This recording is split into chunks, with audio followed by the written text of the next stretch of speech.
Un seul troupeau, un seul pasteur, dit saint Jean dans son évangile, et c'est ainsi que notre Seigneur a fondé son Église, avec à sa tête un chef, le pasteur suprême, le pape, une véritable hiérarchie et des fidèles. Cette Église, c'est la société qui continue l'œuvre de notre Seigneur Jésus-Christ à travers le temps pour la sanctification des âmes. Simplement, notre Seigneur a voulu, pour que cette Église fût facilement reconnaissable, qu'elle portât en elle-même 4 marques, 4 notes. C'est ce que l'on appelle les notes de l'Église qui permettent de la reconnaître, quel que soit le temps dans lequel nous vivons, quelle que soit l'époque, donc, quelle que soit la société dans laquelle nous vivons, quel que soit l'endroit, le lieu géographique où nous nous trouvons. L'Église catholique est toujours la même, depuis ce que notre Seigneur a fondé jusqu'à la fin des temps, et ce sera toujours la même Église, pour qu'elle soit reconnaissable par les fidèles ou par toute âme de bonne volonté. Il y a à cette Église 4 marques, 4 caractéristiques qui permettent de la reconnaître. Les 2 premières marques, nous les connaissons, puisque en lisant l'article de notre credo, nous avons dit « Je crois à la Sainte Église catholique ». Donc première marque, sainte, c'est le premier adjectif que nous donnons à l'Église. Et deuxième marque que nous donnons à l'Église, c'est catholique. Le symbole de Nicée que nous chantons tous les dimanches à notre messe dominicale, lui comporte les 4 notes « Et unam, sanctam, catholicam et apostolicam ecclesiam ». Je crois en l'Église une, unam, sainte, sanctam, catholique, catholicam, et apostolique, apostolicam. Voilà donc les 4 notes ou les 4 signes qui permettent de distinguer l'Église catholique de toutes les autres églises ou de toutes les autres sociétés. L'Église catholique, c'est-à-dire l'Église que notre Seigneur a fondée, est une, sainte, catholique et apostolique. Reste à savoir ce que signifient ces 4 termes. D'abord, on peut se demander pourquoi ces 4 termes ? Eh bien, tout simplement pour manifester la continuité avec notre Seigneur Jésus-Christ. Pourquoi ? Notre Seigneur Jésus-Christ avait, si l'on peut dire en lui-même, ces 4 caractères. L'unité, unité avec le Père et le Saint-Esprit. Notre Seigneur Jésus-Christ, deuxième personne de la Sainte Trinité, ne fait qu'un, le Père et moi nous faisons un, n'est-ce pas, dit-il, ne fait qu'un avec le Père et le Saint-Esprit. Notre Seigneur Jésus-Christ lui-même sur la terre est une seule et même personne, bien qu'il y ait 2 natures, mais il y a une unité de personnes qui permet, si l'on peut dire, à ces 2 natures de coexister dans la personne du Christ, dans l'unique personne du Christ. Donc unité en notre Seigneur Jésus-Christ, sainteté de notre Seigneur Jésus-Christ, c'est évident. Et il le dit aux Juifs, « Qui de vous me convaincra de péché ?» Aucun péché en notre Seigneur Jésus-Christ, il est la sainteté par excellence. Catholique, en ce sens, et nous verrons ce que signifie ce mot, il signifie universel, en ce sens qu'il est la lumière par excellence, c'est-à-dire la seule lumière venue dans le monde, et le seul moyen par lequel nous puissions avoir accès au Père. Nul ne va au Père que par le Fils. Et notre Seigneur Jésus-Christ est le seul accès par lequel nous ayons droit au ciel, puisque c'est lui qui est mort sur la croix, c'est lui qui nous sert de rançon pour entrer au ciel, c'est lui qui donne sa vie, qui devient notre vie pour que nous puissions aller au ciel. Et donc, en dehors de notre Seigneur Jésus-Christ, il n'y a pas de moyen de salut. Notre Seigneur Jésus-Christ est le seul moyen de salut, et en ce sens, il est universel, donc catholique. C'est ce que signifie le mot catholique, nous le reverrons. Et ensuite, apostolique, d'abord parce qu'il est l'apôtre par excellence, il a été envoyé par le Père, il le dit lui-même, et ensuite parce que c'est lui qui a choisi les apôtres et qui les a envoyés. Donc, si l'on veut, on peut retrouver ces 4 notes eh bien, en notre Seigneur Jésus-Christ. Et comme l'Église continue notre Seigneur Jésus-Christ, eh bien, elle comprend ces 4 notes d'unité, de sainteté, de catholicité et d'apostolicité.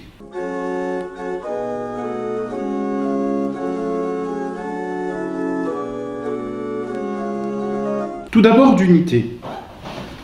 L'unité de l'Église, en quoi consiste-t-elle? Elle ne consiste pas simplement à ne faire qu'un dans un sens très vague où on se donnerait tous la main et on ne ferait qu'une seule société. Bien sûr, l'Église est une seule société, mais qu'est-ce qui fait l'unité de cette société? C'est d'abord et avant tout la foi, la doctrine que notre Seigneur Jésus-Christ nous a envoyée. Ma doctrine, dit-il même, n'est pas la mienne, elle vient du Père. Et donc ce qui fonde l'unité de l'Église, c'est d'abord la foi.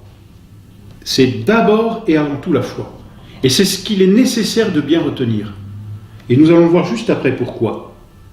Donc, unité de la foi, et c'est la règle de l'Église qui s'impose à tout le monde, c'est que c'est ce qui a été cru toujours et partout. C'est cela l'unité de la foi. L'unité de la foi, c'est ce qu'ont cru les apôtres, et c'est ce que nous croyons aujourd'hui. Avec 2000 ans de différence, la foi est toujours la même. Ce que les apôtres ont cru il y a 2000 ans, de la divinité de notre Seigneur Jésus-Christ, c'est exactement ce que aujourd'hui nous croyons.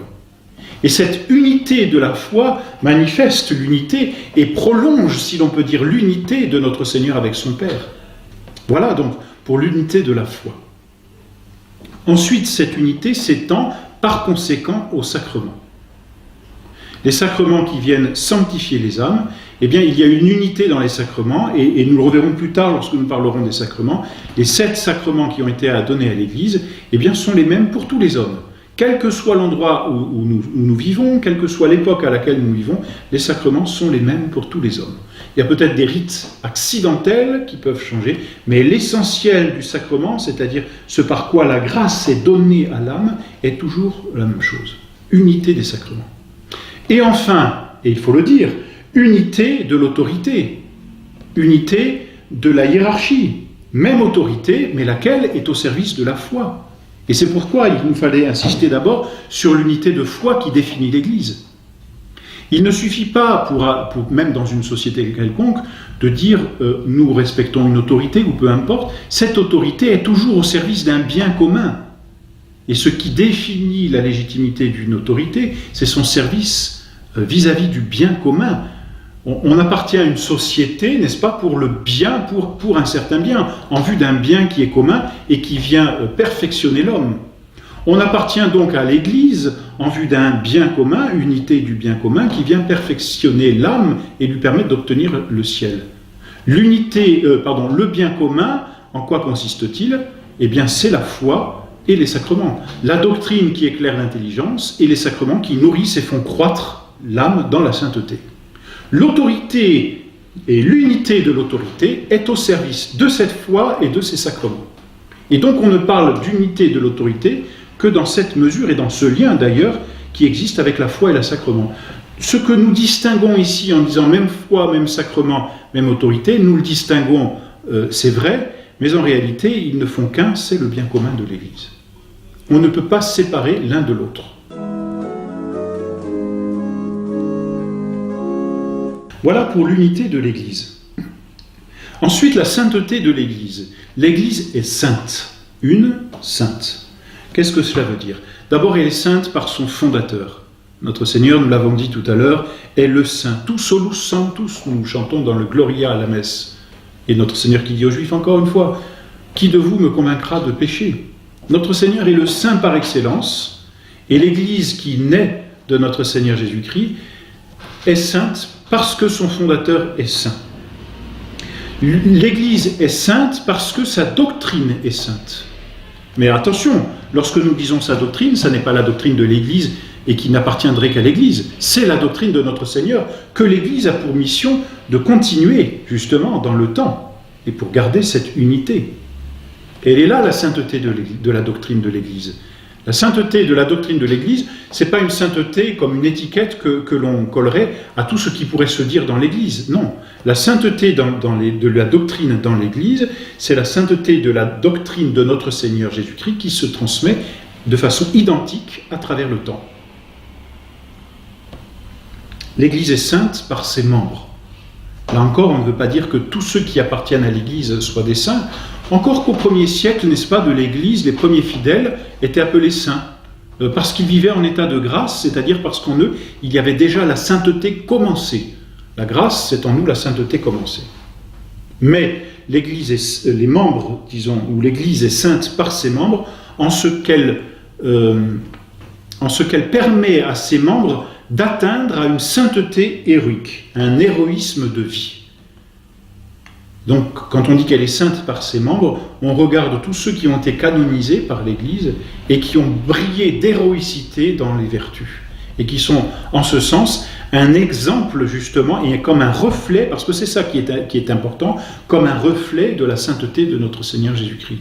Et là encore, vous voyez, chaque fois que l'on parle de la sainteté, tout comme on parlait de l'unité, eh bien, on fait référence à notre Seigneur Jésus-Christ. Il n'y a pas de sainteté en dehors de notre Seigneur Jésus-Christ. Et ce qui fait la sainteté de la doctrine, la sainteté des membres, eh bien, ça n'est rien d'autre que la sainteté de notre Seigneur Jésus-Christ, transmise, si l'on peut dire, dans le temps. Enfin, l'Église est sainte aussi par ses œuvres. Elle produit des œuvres saintes. On peut citer les miracles, bien sûr, mais on peut citer aussi toutes les prospérités des divers États qui ont voulu vivre avec l'Église et qui ont profité de tout ce qu'apportait l'Église pour sanctifier leurs œuvres, toutes les œuvres de charité qui ont été faites et qui ont produit des œuvres admirables, autant au point de vue temporel qu'au point de vue spirituel. Voilà donc pour la sainteté de l'Église. Unité, sainteté, toujours en référence à notre Seigneur Jésus-Christ et à sa doctrine. Catholicité, l'Église est catholique. Qu'est-ce que cela signifie ? L'Église catholique, cela signifie qu'elle est universelle, en ce sens qu'elle s'étend dans le monde entier. Elle s'étend surtout à toutes les âmes, sans aucune distinction. Et c'est ce que veut dire saint Paul. Elle s'étend à tous, sans distinction de sexe, sans distinction de condition, sans distinction de race. L'Église est en ce sens universelle. Elle est faite pour tous les hommes de tous les temps et de tous les lieux. Parce que, encore une fois, notre Seigneur est universel, tout simplement. Enfin, dernière note de l'Église, elle est apostolique. L'Église est apostolique en ce sens qu'elle repose, comme sur son fondement, sur les apôtres qui eux-mêmes sont les disciples de notre Seigneur Jésus-Christ. Elle enseigne la doctrine des apôtres et rien d'autre. C'est cela le sens d'apostolique. Et c'est important, parce qu'à partir du moment où l'Église voudrait cesser d'être apostolique, elle se coupe de son fondement. Donc elle court à sa ruine. Enlever à une maison son fondement, ou détruisez le fondement d'une maison ou d'un immeuble, il finit par s'écrouler tôt ou tard. Donc l'une des marques de l'Église, et elle est importante, c'est son apostolicité. Elle repose sur les apôtres. Et saint Paul lui-même disait, si un ange du ciel vous enseignait autre chose que ce que moi je vous ai enseigné, qu'il soit anathème. Et l'exemple de saint Paul est très fort. Il ne prend même pas un homme. On sait que tout homme, quel qu'il soit, même si digne qu'il soit constitué dans son autorité, eh bien tout homme est faillible de fait. Et saint Paul, lui, prend un exemple encore plus fort et nous dit, si un ange du ciel venait vous enseigner quelque chose d'autre que ce que je vous ai enseigné, et il ne parlait pas de sa doctrine quand il disait cela, il parlait de la doctrine qu'il avait reçue de notre Seigneur Jésus-Christ directement. Si donc un ange vous enseignait autre chose, qu'il soit anathème, c'est-à-dire qu'il soit rejeté. Ainsi, l'Église n'innove rien. Au contraire, elle conserve, elle enrichit si elle peut, elle transmet, mais elle n'innove pas. Le Saint-Esprit n'a pas été promis à l'Église, dit le Concile de Vatican I, le Saint-Esprit n'a pas été promis à l'Église pour enseigner une doctrine nouvelle. Il n'y a pas de doctrine nouvelle, c'est toujours la même doctrine parce qu'elle est apostolique. Et c'est une force, un peu, si vous voulez, c'est une analogie que l'on peut faire, mais un peu comme ce que l'on entend par une forme de patriotisme, en ce sens que l'on garde un patrimoine ou un héritage. Et qui voudrait dilapider l'héritage de ses parents ? Personne, ce serait une injure faite aux parents. Et bien de la même façon, nous avons reçu de notre Seigneur Jésus-Christ, par les apôtres, un héritage, et l'Église conserve cet héritage et continue de le transmettre. C'est en ce sens donc qu'elle est apostolique. Une, sainte, catholique, apostolique. Voilà les 4 notes, les 4 marques, les 4 caractéristiques auxquelles on peut reconnaître la véritable Église de notre Seigneur.